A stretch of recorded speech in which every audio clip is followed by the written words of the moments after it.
Hai guys, selamat datang kembali di channel Drama Club Fans. Apa kabar hari ini? Mudah-mudahan semua pada sehat ya guys. Amin. Di video sebelumnya kita udah bahas drama-drama terbaik dari Yang Yang. Kali ini kita bahas drama-drama terbaik dari Zhao Lucy.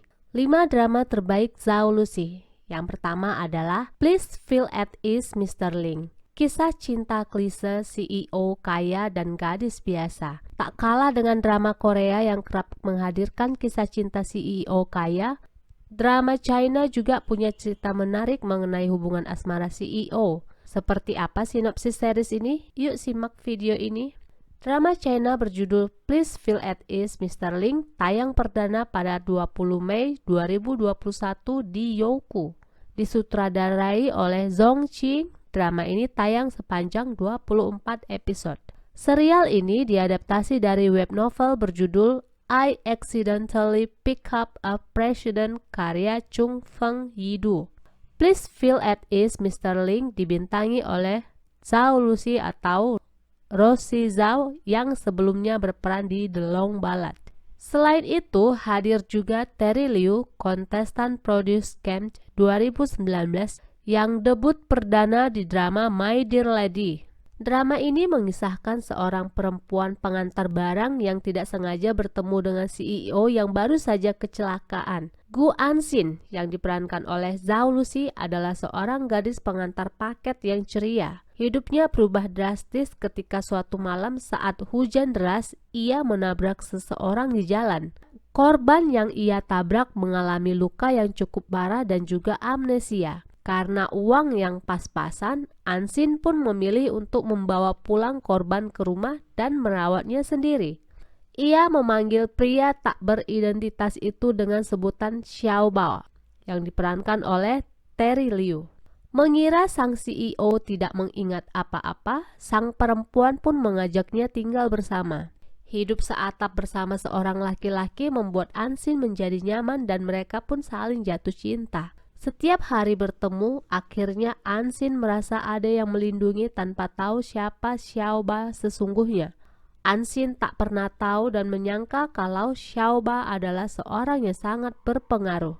Setelah lama menghilang, Anxin mendapati bahwa korban kecelakaan tak beridentitas yang biasa ia sebut Xiaoba adalah Ling Yue, CEO perusahaan New Way yang sekaligus pewaris kerajaan bisnis grup Lingxi. Posisi Ling Yue sebagai anak angkat keluarga Ling sekaligus calon pewaris kerajaan bisnis membuatnya mendapat tekanan dan ancaman dari berbagai pihak. Hal ini juga berpengaruh pada kisah cintanya dengan Anxin. Sementara itu, hidup Anxin pun gak kalah drama. Terbelit dalam keraguan identitas, Anxin harus menghadapi hidup yang susah karena keluar dari rumah keluarga Gu yang juga pemilik kerajaan bisnis grup Gushi. Ia terjebak dalam masa lalu suram karena melihat ibunya yang bunuh diri akibat difitnah terus-menerus selingkuh dengan presiden grup Lingxi oleh istri ayahnya yang sekarang. Hingga akhirnya Anxin tidak diakui sebagai anak oleh Gu Yuanchao, presiden grup Gushi, dan memilih hidup sendiri walaupun melarat. Sementara grup Gushi dan Lingxi merupakan rival berat di dunia bisnis. Namun di balik pahit hidupnya masih ada Gu Anseng, kakak tirinya yang sangat baik, melindungi dan menaruh hati padanya. Sementara sang adik tiri Gu Xin-er terjebak dalam cinta segitiga antara Ling Yue dan dirinya. Lalu, bisakah Anxin dan Ling Yue mempertahankan hubungan mereka di tengah persaingan bisnis dan cinta banyak segi yang sengit? Tonton aja ya guys drama lengkapnya. Drama kedua adalah Dating in the Kitchen. Dating in the Kitchen wajib banget loh kamu kepoin. Pasalnya serial bergenre komedi romantis satu ini pas sekali buat kamu yang tengah mencari rekomendasi tontonan dengan kualitas cerita ringan dan menghibur. Dijamin bikin nagih. Dating in the Kitchen merupakan adaptasi novel Finally I Get You karya Lan Bai-se yang rilis pada September 2020 lalu. Berjumlah 24 episode, si drama satu ini tidak hanya menawarkan kisah cinta manis dan lawakan-lawakan mengocok perut, tetapi turut mengajak penonton untuk berwisata kuliner. Tak sampai di situ, drama China Dating in the Kitchen juga menggait para aktor dan aktris kece seperti Zhao Lusi, Lin Yusen, Zhang Xiaoshan, dan Yu Xin-he. Makin penasaran akan kisahnya? Yuk simak sinopsis drama China Dating in the Kitchen berikut. Dating in the Kitchen mengisahkan perjalanan cinta serta dinamika karir Gu Seungnan yang diperankan oleh Zhao Lusi dan Lu Jin yang diperankan oleh Lin Yusen dalam dunia kuliner profesional sesungguhnya. Gu Seungnan adalah seorang asisten koki perempuan yang bekerja di Hotel Zijing. Memiliki passion dan kecintaan kepada makanan, ia begitu menyukai profesinya saat ini. Seungnan juga merasa hidupnya sempurna karena berpacaran dengan sang kepala koki di dapurnya. Sayangnya hidup Gu Seungnan tidak berjalan semulus itu setelah ia menangkap basah kekasihnya berselingkuh. Setelah cintanya kandas, kini karirnya juga ditakdirkan akan usai setelah dirinya melakukan kesalahan fatal. Tepat di hari seorang calon CEO yang siap mengakuisisi Hotel Zijing datang berkunjung, Gu Seungnan menyebabkan kebakaran besar di dapur. Kecerobohannya itu membuat ia langsung dipecat. Sementara itu, Lu Jin adalah sosok calon CEO baru Hotel Zijing yang berkunjung saat Gu Seungnan menyebabkan kekacauan. Ia merupakan seorang foodie hardcore sekaligus putra pebisnis hotel raksasa China yang bermulut pedas. Lu Jin akan selalu mengunjungi sekaligus menginap di hotel yang ia akan ambil alih. Punya kesan pertama yang buruk pada Hotel Zijing, detik-detik terakhir sepiring nasi goreng yang ia cicipi ternyata mampu menyelamatkan citra hotel itu. Tak disangka hidangan nasi goreng tersebut ternyata adalah buatan Gu Seungnan. Lu Jin yang terkesan akan kemampuan gadis itu kembali memperkerjakannya. Namun, kini Gu Seungnan bertugas untuk menjadi koki pribadinya. Uniknya, pertemuan Gu Seungnan dan Lu Jin selalu menciptakan kejadian konyol dan keributan yang sangat lucu. Dua orang dengan kepribadian kontras itu selalu terlibat cekcok. Seiring kebersamaan keduanya, mereka perlahan mulai jatuh cinta satu sama lain. Itulah sinopsis drama China Dating in the Kitchen. Kamu bisa cari tahu lanjutannya melalui WITV dan IKI ya. Drama ketiga adalah A Female Student Arrives at the Imperial College. Pecinta drama satu ini siapa yang tidak kenal dengan Zhao Lusi? Kali ini Zhao Lusi beradu akting dengan aktor ternama China tampan bernama Su Kai-chen yang juga tak kalah kemampuan aktingnya dengan Zhao Lusi. Jadi bayangkan saja kemistri keduanya aktor dan aktris tampan dalam satu drama, belum lagi dengan para aktor dan aktris pendukung lainnya. Memiliki total 30 episode, drama ini diadaptasi dari novel berjudul sama karangan Hua Qianxi, namun naskahnya dikerjakan oleh Li Lin. Zhao Lusi memerankan sebagai Shang-chi dan Su Kai-chen sebagai Yan Yun-si, Ren Hao sebagai Zhou Wenyuan. A Female Student Arrives at the Imperial College ditayangkan di Tencent dan Youku, menceritakan kisah seorang putri Grand Marshal yakni Shang-chi menjadi satu-satunya siswi di Imperial College. Kisah bermula ketika Shang-chi melakukan taruhan bersama teman-temannya. Taruhan tersebut mengharuskan dirinya untuk membuat Yan Yun-si, tuan muda dari kerajaan Yan, menerima hasil sulaman buatannya. Tak berhenti sampai di situ, Shang-chi juga harus berhasil membuat Yan Yun-si menerima ajakannya mengikuti acara festival Lentera. Jika tidak berhasil alias gagal, Shang-chi harus menggantikan musisi yang tampil dalam acara festival tersebut. Dengan percaya diri, Shang-chi menerima taruhan tersebut.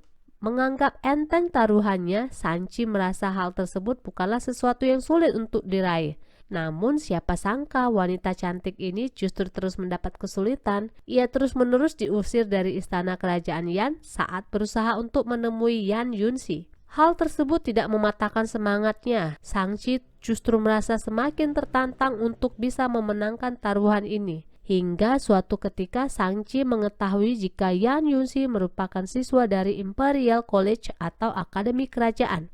Hal tersebut membuat Shang-chi memutuskan untuk masuk perguruan tinggi tersebut demi bisa menyelesaikan misi taruhannya. Menjadi putri sematawayang tuan besar yang berpengaruh membuat kaisar mengizinkan Shang-chi masuk ke Imperial College. hal tersebut otomatis menjadikannya sebagai siswi perempuan satu-satunya di sana. Menjalani kehidupan baru di perguruan tinggi yang dikelilingi pria tampan, Shang-Chi juga bertemu dengan teman masa kecilnya Zhou Wenyuan. Lalu, bagaimana perjalanan Shang-Chi demi bisa menyelesaikan misinya tersebut? Penasaran kan bagaimana jadinya kisah asmara Shang-Chi dan Yan Yunzi akhirnya? Tonton langsung ya guys. Drama keempat adalah diadaptasi dari novel Xing Lingyue Qi Shi Tianxia, Who Rules the World atau Sang Penguasa Dunia, yang diperankan oleh Yang Yang sebagai He Fengxi, pemeran utama pria, dan Zhao Lusi sebagai Bai Fengxi, pemeran utama wanita. Cerita dua orang ini dimulai dari negara Dongyang, dipimpin oleh kekaisaran yang terbagi menjadi 7 bagian, dan semuanya di bawah pimpinan kekaisaran memimpin 6 prefektur dengan pelat Xuanji. Ada 2 orang terhebat di dalam dunia persilatan. Yang satu adalah pemilik pavilion air Yingwan, He Fengxi, dan yang satu lagi adalah pendekar wanita sekte Tian Xuang, Bai Fengxi. Mereka bertarung tanpa henti demi reputasi dan yang anehnya, He Fengxi biasanya tidak berhubungan dengan orang lain. Setiap kali Bai Fengxi mengajak bertarung, He Fengxi pasti akan menyetujuinya. Di dunia persilatan bahkan terdengar di mana ada Bai Fengxi pasti akan ada He Fengxi. Awal kisah ini mengikuti persahabatan mereka yang selalu penuh dengan kesalahpahaman. He Fengxi merupakan orang yang selalu dihormati dan bersikap elegan. Lain halnya dengan Bai Fengxi, sang pasangan yang selalu bersikap sembrono meskipun niatnya adalah untuk membantu orang lain. Bahkan, kerap kali He Fengxi yang membantu Bai Fengxi untuk membersihkan masalahnya. Suatu hari, Bai Fengxi dikejar sebagai buronan setelah melindungi orang yang mencuri suatu benda bersejarah salah satu klan. He Fengxi pun turun tangan untuk membantu Bai Fengxi tanpa memberitahu alasannya. Lantas, akankah mereka berhasil menghindari orang-orang yang mengejar mereka? Dan apakah cinta mereka akan bersemi? Drama kelima adalah Love of Thousand Years. Love of Thousand Years atau yang dikenal dengan judul The Killing of 3000 Crows merupakan drama asal China yang tayang perdana pada 19 Maret 2020. Drama garapan rumah produksi New Power Film ini bercerita tentang sebuah kisah percintaan putri kerajaan. Drama berlatar belakang era kuno ini menceritakan sebuah negara Li yang damai suatu hari dihancurkan dengan kekuatan iblis oleh Perdana Menteri Zhou Xiang yang berkolusi dengan putra mahkota Tian Yuan yang bernama Li Yuan. Keluarga kerajaan Li yang satu-satunya berhasil selamat adalah Putri Yan Yan karena diselamatkan oleh Fu Jiuyun tanpa diketahuinya. Ketika bermaksud untuk mencoba mencari anggota lainnya yang masih hidup, Yan Yan bertemu dengan Zhou Zichen, pria yang dia sukai saat itu. Dan ketika mengetahui bahwa ayah Zichen yang menyebabkan kehancuran negaranya, Yan Yan tidak mau menerima pertolongan Zichen yang ingin melepaskannya. Bahkan Yan Yan membuat kedua mata Zichen menjadi buta untuk menebus kesalahan ayahnya. Lalu dengan bantuan gurunya, Yan Yan berhasil melarikan diri bersama dengan Ahman, pelayan setianya yang sekarat karena memblok pedang untuknya. Sampai di tempat yang aman, Ahman yang terluka parah akhirnya meninggal. Yan Yan yang tadinya putus asa karena tinggal seorang diri akhirnya bisa bangkit setelah gurunya berkata jika Yan Yan dapat menemukan lampu spiritual, maka semua kekuatan iblis dapat dimusnahkan dan Yan Yan dapat membalas dendam untuk negaranya. Hanya itu satu-satunya cara. Akhirnya Yan Yan membulatkan tekadnya untuk menemukan Lindeng dan membalas dendam. Kemudian Yan Yan hidup dengan mengubah wajah sebagai Ahman dan mengganti namanya menjadi Qin Chuan di ibu kota. Suatu hari ada kontes pelayan untuk melayani di Gunung Xiangchu, gunung para immortal kultivator berada. Qin Chuan mengikuti kontes itu dan berhasil lolos sehingga ia menuju Gunung Xiangchu sebagai pelayan. Tujuan Qin Chuan sebenarnya adalah untuk menemukan Lindeng yang berada di Gunung Xiangchu. Di Gunung Xiangchu, Qin Chuan bertemu dengan Fu Jiuyun, dewa abadi yang ternyata langsung mengetahui identitas asli Qin Chuan sebagai putri kerajaan Li yang dulu diselamatkan olehnya. Meski mengetahui identitas asli Qin Chuan, tetapi Fu Jiuyun tidak mengungkapkan, bahkan cenderung menggoda Qin Chuan dengan menempatkannya sebagai pelayan pribadi di sisinya. Sebenarnya udah ketahuan sih dari gelagat Fu Jiuyun kalau ia menyukai Yan Yan. Jadi ketika bertemu dalam wujud Qin Chuan, Jiuyun terus melakukan flirting kepadanya. Sampai-sampai Qin Chuan mengarang-ngarang cerita untuk menolak Fu Jiuyun. Suatu hari Fu Jiuyun kedatangan tamu yaitu Zhou Zichen yang buta. Zichen datang ke Gunung Xiangchu untuk meminta seorang pelayan yang kebetulan saat itu hanya ada Qin Chuan sebagai satu-satunya pelayan Fu Jiuyun. Tentu aja Qin Chuan menolak di dalam hatinya. Tetapi Fu Jiuyun malah dengan sengaja memberikan Qin Chuan kepada Zhou Zichen. Ya, cinta lama belum kelar antara Qin Chuan dan Zhou Zichen. Tetapi mengingat dendamnya, Qin Chuan akhirnya bisa menahan diri dari perasaannya kepada Zhou Zichen. Saat itu Zhou Zichen selalu ditemani oleh Xuan Chu, sepupu Qin Chuan, dan kepada Xuan Chu lah Qin Chuan pertama kali mengungkapkan identitasnya sebagai Yan Yan untuk mendapatkan kerjasama dari Xuan Chu.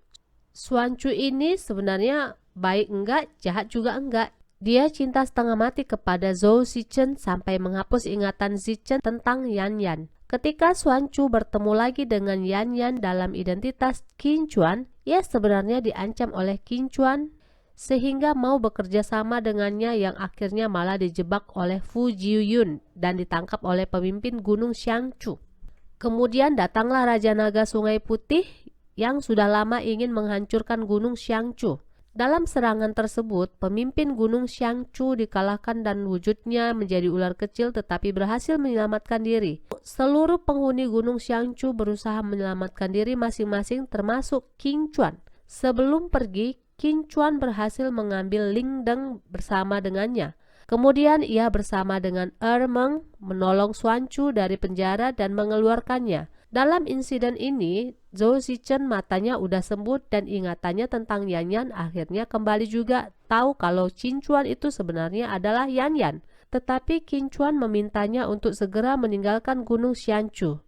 Sebelum Zichen pergi, Zichen meminta Qin Chuan untuk menolong Xuan Chu. Singkat cerita, Gunung Xiangchu hancur setelah mengalahkan Raja Naga. Fu Jiuyun terluka parah dan bersembunyi dalam lukisan untuk memulihkan diri. Xuan Chu sudah bersama dengan Zichen lagi. Qin Chuan turun gunung bersama dengan Meng. Tapi di tengah jalan ternyata Meng memantrai Qin Chuan sehingga ia tidak bisa bergerak dan pergi meninggalkannya setelah mengambil Ling Deng yang ada pada Qin Chuan. Beruntung Xiao Bai, roh cermin putih, lewat dan menolong Qin Chuan. Kemudian keduanya berkolaborasi untuk mencari keberadaan Fu Jiuyun dan Meng. Qin Chuan berhasil menemukan keberadaan Meng di ibu kota Tianyuan yang tak lain merupakan pangeran kedua dari kekaisaran Tianyuan yang bernama Ting Yun. Meski Meng pernah menipu Qin Chuan, tapi Meng juga seringkali menolong Qin Chuan saat ia dalam bahaya. Sehingga Qin Chuan akhirnya bekerja sama dengan Meng untuk membunuh Li Yuan, putra mahkota Tianyuan yang memiliki sebutan Dewa Iblis. Sementara Ling Deng yang pernah diambil Meng dari Qin Chuan ternyata adalah palsu karena sudah ditukar lebih dulu oleh Fu Jiuyun. Kemudian Qin Chuan akhirnya berhasil mendapatkan Ling Deng yang asli dari Fu Jiuyun dan melakukan perjanjian darah untuk menyalakan Ling Deng supaya ia bisa memusnahkan iblis yang ada di dunia ini, tanpa tahu bahwa Fu Jiuyun sebenarnya kekuatan spiritual dari Ling Deng tersebut, dan jika Ling Deng itu dinyalakan maka Fu Jiuyun akan musnah. Sementara itu baik Qin Chuan dan Fu Jiuyun keduanya sudah saling jatuh cinta. Fu Jiuyun ternyata adalah sumbu lampu spiritual tersebut, dimana jika ia dinyalakan maka ia akan menghilang bersama orang yang menyalakan lampu tersebut. Bagaimana kelanjutan kisah Fu Jiuyun dan Qin Chuan? Saksikan terus ya guys. Inilah drama-drama terbaik dari Zhao Lusi menurut Mimin ya guys. Sampai jumpa di video selanjutnya. Terima kasih.